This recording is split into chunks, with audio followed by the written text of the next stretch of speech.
Namaskar. Hello and welcome to P Guru's channel. I'm your host Sri Iyer.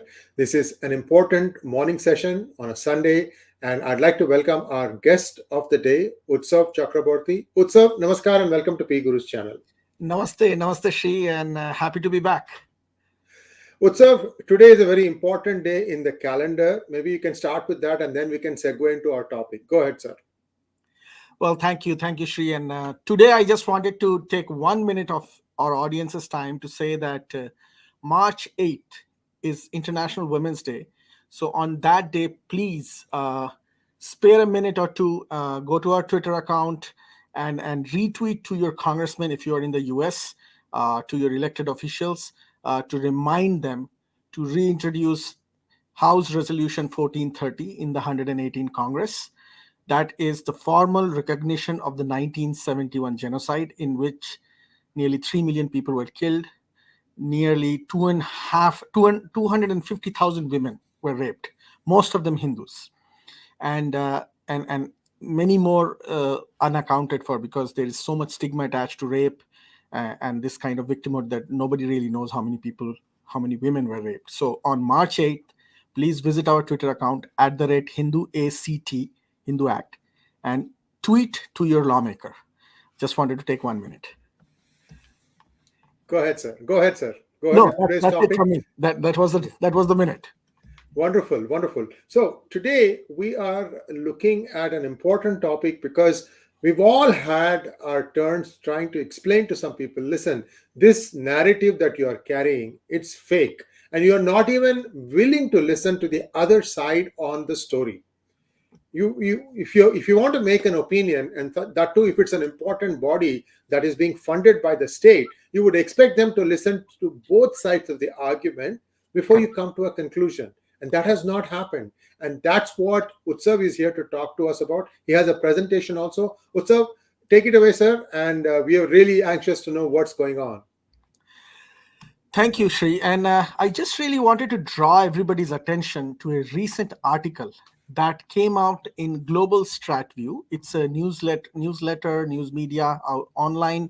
Actually, it's a print media out that comes out of Washington, D.C. area. And it had a very good article. I'm trying to see if I can present the share screen and present the. Oh, there it is. Yeah. So the article really goes in detail about the USCIRF, the United States Commission for International Religious Freedom. We have talked about it in the past, and this is a quasi-governmental agency that writes a report every year that actually the State Department takes very seriously on the human rights around the world or in different countries, and then it categorizes them. And this year, again, it has really gone after India, as you know. But that's not what the article is about. The Global StratView report, the article that came out yesterday, actually talks about how the commissioners for USCIRF are indulging in actual propaganda on behalf of Indian American Muslim Council. So they are part of events in which they are releasing propaganda material with Indian American Muslim Council. And the recent one just happened last week at a briefing that was organized by IAMC at the Capitol Hill, in which their report was released by a person who is a commissioner at the USCIRF. If you go to the next slide, his name is Stephen Frederick Schneck. And in this conversation, we want to go a little bit deeper into these commissioners, because they are not people who are to be taken lightly. In this particular case, Schneck is a Catholic, very senior Catholic professor from Catholic University of America. And he has served as the national co-chair for Biden in 2020. So President Biden's co-chair on behalf of the Catholics. He has served as a national co-chair for Catholics for Obama in 2012. In 2015, Schneck was appointed as the president of Barack Obama's Advisory Council for the White House Office of Religion and Faiths. So these are high-profile people who are actually presenting on behalf of IAMC, which by now I'm sure your audience knows that is a very, very dicey organization with links to Muslim Brotherhood and Jamaat-e-Islami. Just about everything under the sun, including Equality Labs. Yes, yes. So very Hindu-phobic, known for targeting Hindu Americans as well as India, obviously. And we have done shows on IAMC in the past where we have unfolded layers of their connections. There's a lot of information out there. Everybody should look up. And in this particular case, expectedly, as the elections in India are coming, and Prime Minister Modi is going to be again running, hopefully, as the prime ministerial candidate for the BJP in 2024. And that's why I think they are slowly the drumbeats of the narratives is unfolding. And in this particular case, it was a event at the Capitol Hill where they were showing the BBC documentary. I'm putting in quotes the documentary about the quote unquote riots of 2002, in which they target Prime Minister Modi of India quite significantly. So the main point of me discussing this is to show that there are significantly important people, and not just Islamists, who are actively participating in this kind of propaganda work, knowingly or unknowingly. That remains to be seen, because in this article, the author says that they did contact USCIRF for understanding uh, whether they actually are involved in these kinds of report releasing. And the USCIRF said, no, we don't. We don't involve ourselves in any private reports. But in this particular case, the photograph says more than actually the response from USCIRF. So it's not a good situation. Back Yes, to you. indeed. And this is the same person, right? Schneck. Yes. Here he's. You can see him holding the report that IAMC releases, and the report is really, really, it's as Hindu-phobic as it can get. Pure propaganda that comes out from them, and so it's really fascinating that such important people are actually involved in this kind of racket. Okay. One question, Utsav.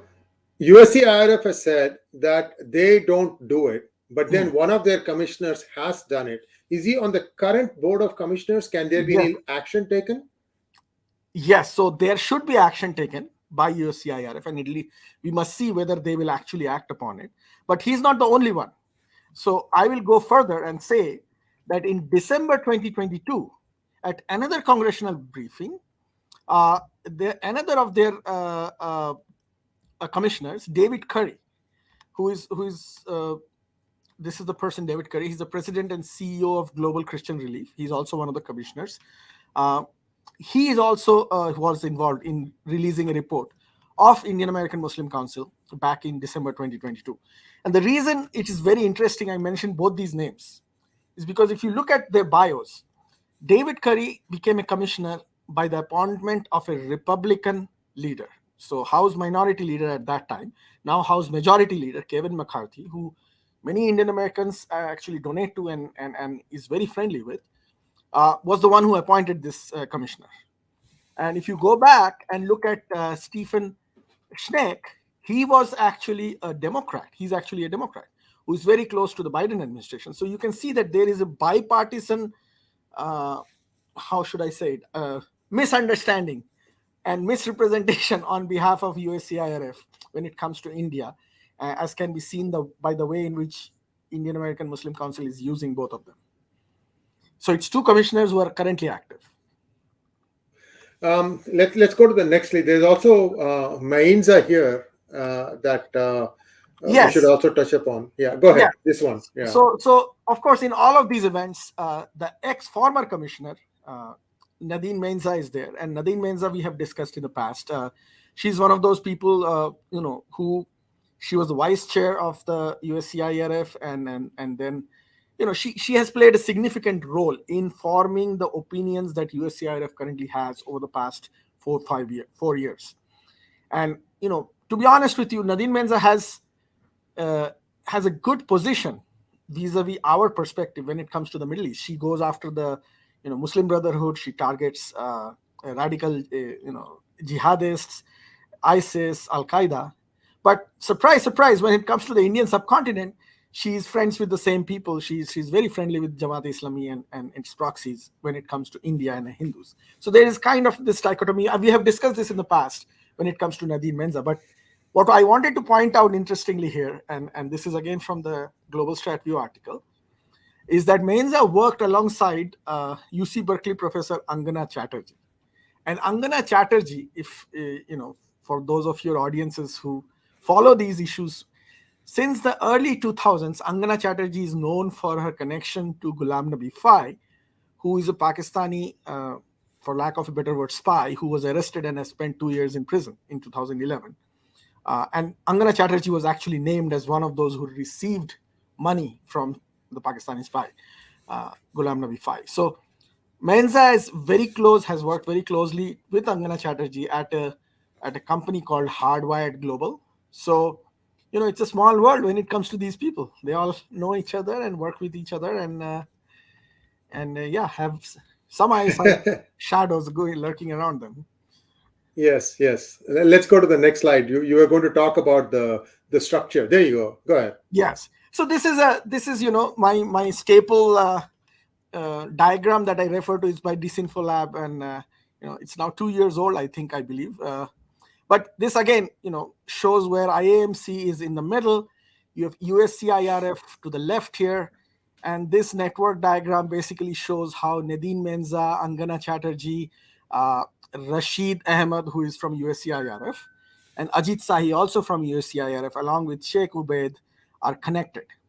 And if you follow this map very well, you will see Ghulam Nabi Fai here at the bottom, and the Pakistani military intelligence also here. So, all actors that when it comes to India, you can think of, you have the Khalistanis here on the right, you have Angana Chatterjee and the ISI proxies here, you have the ISI itself here at the bottom, and this network diagram tells you a lot about the network of organizations, Islamist groups, and some Christian individuals and leaders. That's the part that is important for our conversation today, because the two commissioners we discussed today are really powerful Christian leaders, and it is important for them to understand that who they are working with and what their intentions are. So that's important for us also to connect with them and educate them on these issues. Now, so viewers, if you have not visited that website, please do go and take a look at that website. You can register yourself, and you can get updates from Hindu Action. One question I have, Utsav, I have always seen USCIRF is Hindu phobic, or at least trying to accuse India of Islamophobia. Now, these two Christian commissioners, I'm trying to understand where their beef, what's the beef they have against India. Can you throw a little bit more light? Correct. So, this is a very good question, because this is something that larger intellectual community in India also needs to understand. And I will give you my opinion based on what I see here in Washington, D.C. So, see, the Muslim organizations from India, the Islamist organizations from India, have made a strategic decision to try to align with the Christian organizations in America as much as possible. So they approach professional organizations, lobbying companies, marketing companies, PR firms, to try to make this connection. So they do invest a significant amount of money to try to bring about a dialogue with the Christian community, with the objective of trying to convince them that the interest of the Christian minority in India lies with the interest of the Muslims. And I would use the word Muslims very vaguely here, because the Islamist organizations who are actually doing this job really don't care about the Muslims in India. They probably don't care the least about Muslims in India, because they do not support the issues that actually empower the Muslims. So, that's why I wanted to clarify that. But here in DC, they work very hard to try to convince the Christian leadership that their interests are married to each other when it comes to India. And as you can see with these commissioners speaking out very much in support of these Islamists, it is clear that some of them do buy that narrative, and they do buy that propaganda. On the other hand, it is important for the Christian leadership to understand that, and this is again just my view based on what I see here in Washington, D.C., that there really is very little threat to the Christian community in India from anybody. It is one of the most oldest communities in India, and it is one of the most thriving communities in that part of the world. I mean, if you just look around India and travel to Bangladesh, to Pakistan, to China, you will see, to Afghanistan, you will see what the status quo of Christianity is. I mean, just last week, the so-called fascist Hindu nationalist party, as they describe Prime Minister Modi's party here, won majority in most of the Christian states in the northeast of India. So, there's a gap between how the propaganda has been done in the Western capitals, including in Washington, D.C., versus what is actually happening on the ground. And I think that we have to work towards. The Christians face far more threats from Islamists, not just in the Middle East and in North Africa, but in Europe and within America. And that is something that I hope the commissioners understand. And if they do understand, I'm sure they're smart enough to understand that, then they need to act upon it and not be hostage to these kinds of PR activities from the Islamists. And I'm, even as you are saying, Utsav, two things I want to add to what you just said. One is all the Christian leaders should remember what happened to Lebanon. And second thing is talk to some of the parishioners in India. They are also affected by love jihad as much as Hindu girls are. This Absolutely. is because, Yeah. yeah. So this is not something that we are making up. If you think that we have some gaps in our knowledge or data, I invite the USCIRF commissioners to please reach out to us. We are very easy to get hold of. You can just go and look at our website, and we have our P Guru's handle there. You can DM us. We will connect with you. We'll have you come on our platform and explain your point of view, because we're not going to leave you. You can't just duck and ignore and somehow think that this noise is going to go away. If anything, the noise is becoming bigger now. Utpal, in conclusion, if you would like to say a few words, then we can wrap it up. Yeah, no, I just want to, first of all, have people understand that the USCIRF is a quasi-governmental body. It's not the State Department, but it does impact the State Department significantly. The continuous anti-Indian, anti-Hindu tirade that has emerged from USCIRF should be concerning. It's something, if you look at what comes out of that organization, a huge portion of what it produces is targeted at India on an everyday basis. And that should be concerning, because India is not the country they should focus on in that part of the world, or in any part of the world. There are so many other countries they should really work on, including America. But so my point here is that we need to work towards understanding who are the actors who are making this kind of propaganda roots inside this organization, expose those actors, just like we are discussing the role of Indian American Muslim Council and its backers, which is the Jamaat Islami and the ICNA and the CARE crowd. And then we need to make sure that we engage the leadership at the Capitol Hill, who elect these commissioners, who select this commissioner, and educate them where we stand. The dialogue is very important. Making sure people understand our position, it's very important. Thank you very much, Utsav. Viewers, please like, share, and subscribe to our channel. And don't forget to click on the bell button for notifications. We really need your support. We are just about to touch the 250,000 subscriber mark. We need to get to 1 million, and then we can really be self-sustaining. We'd love to give you more content and get more time from Utsav. And once again, Utsav, thank you so much. Early morning for you. Actually, late night for you, I should say. I'm sorry. A late night for you to come on this panel and share your thoughts. Namaskar. Thank you. Namaskar, and thank you, Shri.